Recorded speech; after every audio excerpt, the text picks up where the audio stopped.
Right, Sunday, 2 p.m, Stamford Bridge, the Premier League returns and Chelsea return when we take on Nottingham Forest, looking to make it 6 wins on the bounce, and what with the highly anticipated international break just around the corner. Yes, another one. I hate these things. I think that it is really important that we get a win in this game, and you might look at this one as one that we should be winning, and you may not respect Nottingham Forest, who are coming to Stamford Bridge, especially being able to do anything over what at the moment is a high-flying Chelsea side. But my memory stretches back a little bit further than this season, and last season that is exactly what Nottingham Forest did. They came to Stamford Bridge, they played the low block, they managed to nick one goal on the counter-attack. It was a match I was at, it was a grim one, horrible one to watch, and therefore they will be confident that they can do something similar once again. And also, to pour fuel on the fire, I do genuinely believe that this version of Nottingham Forest are better than the version last season that won at Stamford Bridge. But here's the good news: as well as Nottingham Forest being a better side this season, Chelsea are so much better than we were on that day about a year ago, not only from a technical aspect, but also just having now played together, formed relationships, but probably most importantly, in fact, definitely most importantly, in our mentality. Because mentality, character, tenacity, resilience were all traits that I could not label Mauricio Pochettino's Chelsea side with quite often, and especially in the first, 2/3 of last season, whereas under Enzo Maresca, these are traits that I am really starting to see so many of them on display week in, week out at the minute, and that is why I believe that we are going to hand Nottingham Forest their second defeat on the bounce, and in doing so, go into the international break making a real statement. But before we get into all that, people, welcome back to the Joey Knight podcast. If you are new around here, please hit the subscribe button, smash the like button right now on the video. In this video, we are going to talk about Nottingham Forest and why I believe they're a better side this season than they were last season. I'm going to give you guys my starting 11 for this game, and as always, I am going to give you a score prediction. And I did say if you're new around here, but even if you're not new around here, you might just not be subscribed. A couple of you guys in the comment section said you've been watching for about a year and you didn't even realise you weren't subscribed, so please do. It's one click and it really helps out the channel. Let's get into the video. Right, so Nottingham Forest have started the season well, and they've started the season better than I thought that they were going to. Quite a few draws in there, to be fair, but they were unbeaten until the last game, and that unbeaten run included wins over newly promoted Southampton, who you would imagine they would, but also included a shock victory at Anfield against Arne Slot's Liverpool. And new manager or not, going into that game, they were huge underdogs. And there's no shame in losing, as they did last time out, to Fulham, who also are having a really good start to the season. And with players like Morgan Gibbs-White, Anthony Elanga, Callum Hudson-Odoi, a man who bagged 14 league goals last season, sounds crazy, in Chris Wood, already helped himself to 3 in 6 this season. You've got to respect their ability, and you've got to respect the possibility that they could come to Stamford Bridge and do something similar to maybe what Crystal Palace did, or something similar to what they did last season at Stamford Bridge, which is park men behind the ball, try and keep themselves in the game, stay resolute, defend well, make it tricky, make that low block another thing that troubles Chelsea, and then have the pace to be able to counter us with the likes of Callum Hudson-Odoi and Anthony Elanga. And not only that, James Ward-Prowse they have as well. Now, look, I don't think James Ward-Prowse is, probably in the top 20 midfielders at the moment in time, but he's definitely in the top 23 kick takers in the world, isn't he? He's probably in the top 5, something like that. So with having a player who is able to deliver so well from set pieces, if you do come and try and be resolute and park the bus and play that low block against Chelsea at Stamford Bridge, which, by the way, that is exactly what I think Nottingham Forest are going to do in this match, you always have the opportunity from a set piece to be able to get some big rough boys in the box, try and head something in or just be able to score directly from a free kick, as James Ward-Prowse has time in, time out. So they will be confident that they can come here and cause somewhat of an upset. But confidence is key here, isn't it? Because this Chelsea team are flying high at the moment. And although I don't think it's any secret that we're way better against teams that really come and try and push the pace against us, really come and try and play against us, and definitely play a higher line against us, therefore leaving us opportunities to counter-attack ourselves and run in behind against. Again, this is why I credit it as possibly being the opportunity for a statement win. Because if they play in a way similar to, let's say, how Crystal Palace played against us, and if they play in a way similar to how teams were playing against Mauricio Pochettino's team last season, and we do manage to go out there and record a win against these lot, even get a real good win, then it would be a statement going into the international break, and it would be another box ticked already early on in the season for Enzo Maresca. So what is the team sheet needed to be able to tick that box? Well, let's have a look at mine. Right, so you can see on screen now, here is the team that I have gone with. No massive changes as to what has been working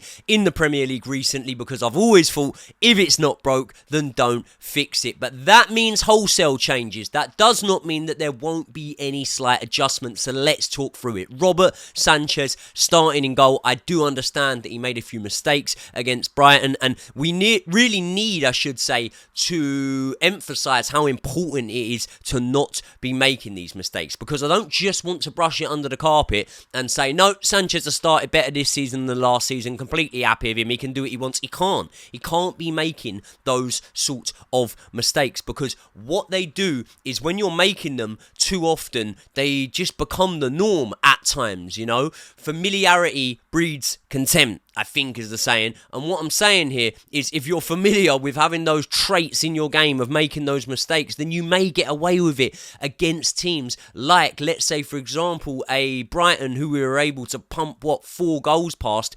But against a team like a Manchester City, like an Arsenal, against the Liverpool, who we face after the international break, those mistakes will be mistakes that lose you matches. So they need to be ironed out. But I'm not going to jump the gun at the same time, because so far this season, I have been way more impressed than I was by Robert Sanchez last season. And remember, we have to deal with what we've got. If you said to me right now, Robert Sanchez or Jorgensen, I would answer with Petrovic, because I still remember that man and I still hold him dearly in here. But Robert Sanchez, for now, I would have in there. I understand he conceded a couple of goals last time out. Right, people, I just want to quickly take this opportunity to tell you about new partners of the channel, Squawka. When you're in the YouTube industry like I am, there is a certain type of service that you could very much do with having on your side, and that is the service that stops you making blunders. And when I'm preparing for some of my videos, I use the website Squawka to use the player comparison matrix, and that helps me get a better understanding of comparing the players that I'm talking about. For example, a lot of you guys know that for every Chelsea game, I put out my preferred starting lineup, and I do look into the underlying numbers of the players I'm picking and the players that I'm comparing, and that's where Squawka comes in. They offer the best player comparison matrix on the internet. The website is so efficient and so easy that even I can use it. For example, when I'm picking from Chelsea's 30 to 40 odd wingers that we've got at the club, I can very easily jump onto Squawka and see how their stats compare. But you don't need to be a YouTuber to need to use Squawka. You could use it for your bets when you're betting on first goal scorer and things like that. It could give you a better indication. Or you could just use it to look like a genius down the pub, and we all like to do that, don't we? So thank you very much to Squawka for not only helping me prepare for my videos, but also partnering up with the channel. So help support me by supporting the guys that support the channel in Squawka. They are linked in the description for this video. Let's get back into it. Jorgensen conceded 2 through the week. I don't think you credit either as being Jorgensen's fault, really. I think it would more be the defending, whereas with Robert Sanchez, you would say that definitely 1 goal was his fault and possibly 2 goals were his fault, but let's get on with it. Reece James, he is not ready just yet, despite posting on his Instagram. Very interesting, really interesting to see how that one plays out. How important is the captaincy? because obviously Reece James is our captain, and going back when I was growing up watching football, it meant that if you are captain of Chelsea Football Club, no matter what, when you come back from an injury, you come straight back in to the starting lineup. But I don't necessarily know whether that is going to happen here or not, because Malo Gusto has been giving such a good account of himself. What I do know is, at the moment, we are playing what Enzo Maresca doesn't like being called a B-string, but it is a B-string team in the cup competitions. Obviously Europa League games, there's going to be a lot of them. League Cup games, we always go far, even in our more underwhelming seasons. Like last season, we got to a final, a semi-final in the domestic cup, so we always go far in those competitions. We will, and maybe you will see Malo Gusto moved into those competitions a little bit more and brought in off the bench in the Premier League games if Reece James is to return, and if Reece James is to return to an available level of fitness, which is the biggest if in football at the moment. The centre-back pairing doesn't need any changing. It is obviously Fofana and Colwell, and Cucurella comes back in at left-back despite a real impressive display from Renato Vega. Would not be at all adverse to him getting minutes off the bench. I'm sure he will, to be honest. Another man who will definitely be getting some minutes off the bench is one of my favourite players who I'm most excited about, Romeo Lavia, but he will not be ready to start this match because he hasn't had enough minutes yet. I think it will be Enzo and Caicedo, and then we go with Cole Palmer in 10. That's an obvious. Here is the only real, I'd say, talking points on the pitch where we move into the front three. Obviously, you can see that I've stuck with Jadon Sancho there, Nicholas Jackson through the middle, and then I am going Pedro Neto over Noni Madueke on the right wing. Now, some of you may ask me, why is it not Pedro Neto over Jadon Sancho, for example? Well, I believe that from what I've seen so far, Pedro Neto is adept at playing both roles. I think that in terms of our squad, without seeing Jadon Sancho on the right wing for Chelsea yet, and obviously without really ever seeing Noni Madueke on the left wing, I think that he is the player that has the best capability of covering both wings and doing so to a good level. But I would still say, on the small sample of what I've seen, Pedro Neto is better as a right winger. And once again, in this video, I am going to use my favourite thing to use, which is the player comparison matrix on Squawka, who are obviously sponsoring the video. Big up Squawka. And I've got some comparison matrix over the course of this season for Pedro Neto and Noni Madueke. Now, obviously, Pedro Neto's games in the Premier League, which is what I'm using here, have more come on the left wing, and sometimes they've come off the bench. Actually, Noni Madueke has played around double the amount of minutes as Pedro Neto. So you can see goals, Noni Madueke leading that. He's got 3 goals. Pedro Neto yet to score in the Premier League. Assists, Noni Madueke yet to grab an assist in the Premier League, whereas Pedro Neto has 1.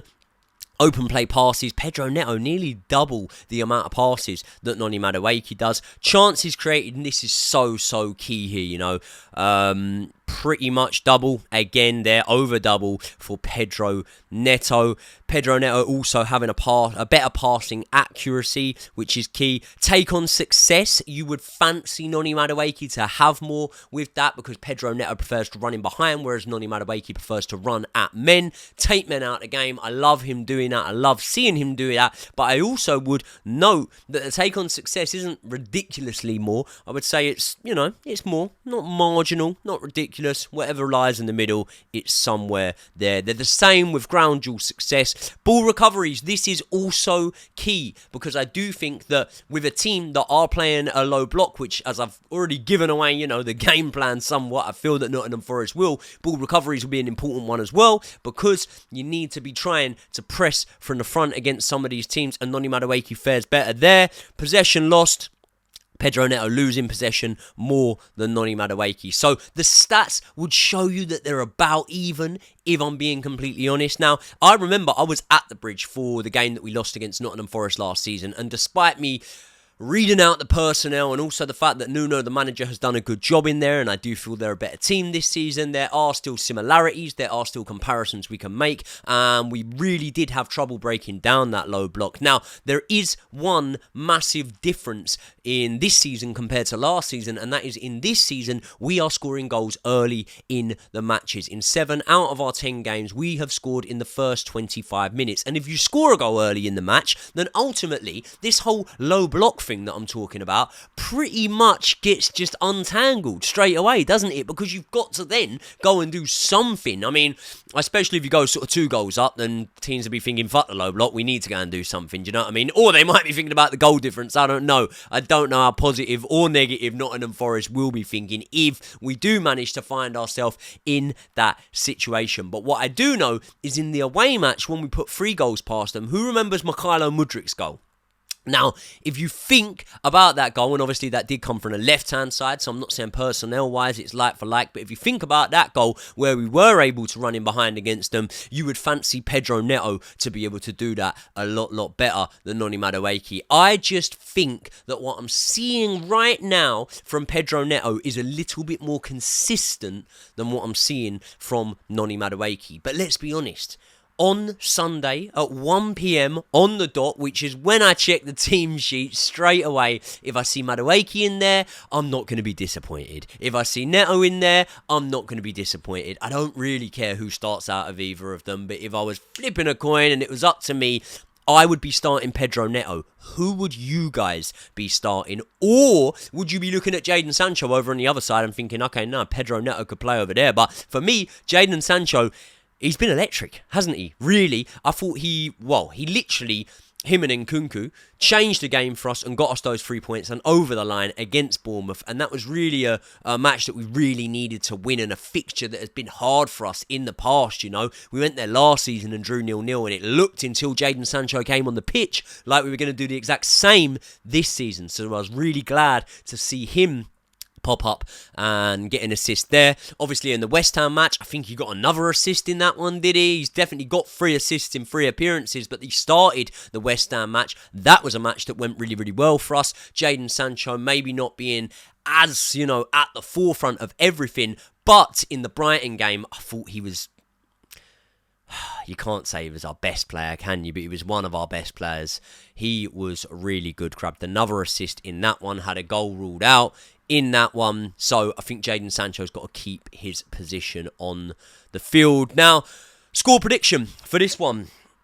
It's going to be hard. It is going to be a difficult game. It's not going to... I can tell you guys now, this ain't going to be the same sort of high-scoring game as we've been seeing in the last sort of 5 games or so. But I do believe it is a match we are going to win, and I do believe it is a match that we are going to win by a 2-goal margin. The big question is, are we going to keep a clean sheet? Yeah! Let's give us the clean sheet. Let's give us the clean sheet. Robert Sanchez to keep a clean sheet. Us to beat Nottingham Forest 2-0. People, let me know your thoughts. I want your score predictions. I want your thoughts on my starting lineup. I don't know if there'll be all that many thoughts because, let's be honest, we're now finding continuity and we're not really having to change the lineup week in, week out. I remember the season, right, when I first started podcasting and we were being managed by probably Graham Potter at the time. We had changed our starting lineup and started with, I think it was 29 different lineups in the league at the end of the season, which is mad, like 29 different lineups. So to put that into contrast, like if you look at the games going back now, very rarely are we really starting with a different lineup. I don't know if it was... Am I butchering that? Was it 29 changes? 29? No, it's 29 different starting lineups. 29 different starting 11s we fielded over that season. Come the end of it, when obviously Frank Lampard was in charge. So there was so much chopping and changing, whereas now we are finding stability and continuity. I only really think it's going to be massively changed if a player is playing out of their skin in the other competitions, or, touch wood, that this doesn't happen, but through injury and suspension. So let me know your thoughts in the comment section below, and I will see you all in the next one.